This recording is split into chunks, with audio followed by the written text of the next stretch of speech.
Petroleum मसनूआत की कीमतों में इजाफे के बाद फैसलाबाद के शहरी भी परेशान नजर आते हैं। शहरियों का कहना है कि मौजूदा महंगाई ने तमाम रिकॉर्ड्स तोड़ दिए हैं। मुल्क की तारीख में ऐसी महंगाई कभी नहीं देखी गई। पेट्रोलियम मसनूआत के रेट्स हर 15 रोज बाद बढ़ा दिए जाते हैं, जिससे महंगाई कम होने के बजाय मजीद बढ़ेगी। आने वाले दिनों में 2 वक्त की रोटी भी मुश्किल हो जाएगी।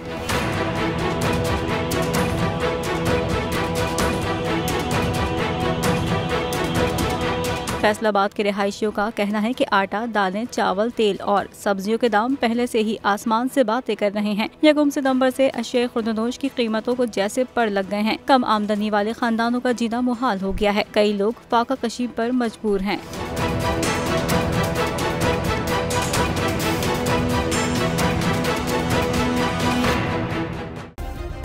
सब्सक्राइब करें और बेल दबाएं ताकि कोई खबर रह न जाए।